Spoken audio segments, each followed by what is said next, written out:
kapa mapi kung kinong tray jong ka UCPF pi kwa bat ni kwa banyarung siya ka na maperti UDP penidang merakti UDP penidang merakti penidang bayang hakabong Kajing penkre ek election MLA Arhajar Arpulai kalanang kamklut haka Umsning constituency.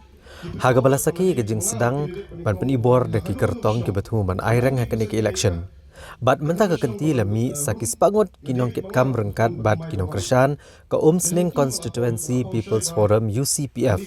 Ban pa elo kertong oba Sunshine Makri ban lit pinyasono syakasang United Democratic Party UDP ban penklan haswa ke election Arhajar Arpulai. Kini kejeng kelah haka baki nongkit kam circle berginit baper juga UCPF bat ki hajar ngut ginong kersan kini kekenhun kila penpau kejeng angnut ban esok no syakaseng UDP. Bat kini kelapau pat ba kejeng elang jaga Central Executive Committee kebelalong hanong thamai umsning. Hak balawan ban benta daki babon ngut kinongkit kam baki nong kersan. Kebala penpau ru ya kejeng terang ban esok no syakaseng UDP. Hagani kejing lang jong ke Central Executive Committee ke UCPF. Laidon lang Presiden ke UCPF uba Arbi Syadab, ukertong ke UCPF uba Sunshine Makri nalor kibai-kibai kinongkit kam. Nah kalian kinong yalam jong ke UCPF haba keren patba akan kejing lang kila penpau yala kanya. Halo kejing yak linti jong ke UCPF ha kejing penkreak bani aireng haki election Arhajar Arpulai. Bat kenia kelanang yak caprang, bat ban pen scam yala kekenhuan ban pen klan yuk kertong ban mi syakamat ban yakun ha kenia ke election. Kini kinong yalam kila pen syairu bahadin kejing bisyar benia kejing yak linti ha kenia kejepen krea ke election Arhajar Arpulai.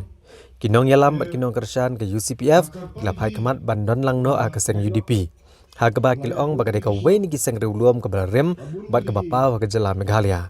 Kabadon ru ikanong rem ke baskam na kebenta mensyakri yau pat ba ke umsning constituency. Habakran pat ba hadin kejing angnut jenginong yalam bat ginong kersan jaga UCPF uba Sunshine Makri ula penpau bakum uwe ni kisamla uba angnut ban syakri pat ba kiblan kejing syanya apa kejing iet hu. Hadin kejing yak lenti ke belane kumban ru benai yai ula syam bagi pat ba kitang pai kemat cu.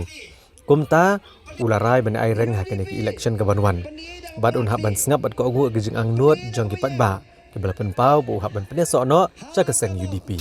Naklang sungai nyimpat kut dukung nyimpat kut ninang yat kapor kanang bun ninang yat tandu benai kiwi yang saw benai hindai ngapat personil andu benai yang ayat ngeduk Disember te kapor kanang don so andu nya benai te ninang etri sutom arsya bat bakum baki kiran ki perlok juga mena bapin dewan sotrai ya kakam kamtam kinong kikam jungi badan huni ngaru ki polling booth bat ki unit ro bat kumjuro ngni ki don ki perlok perjor ki bang padon ha ka polling booth nane ki unit ki badi po slong thau jungi ki lai don lang ni te naklang chunga hi ko bapin ya trestom bapin treshitham bapin trejanai ba ngamroi ngamnom la ila ai hendrei kajing ya sinya jumpi kajing ya teli jumpi ni la ban poi shu ka thong kajing job hi jongi ka shong hakti jompi kinong kitkam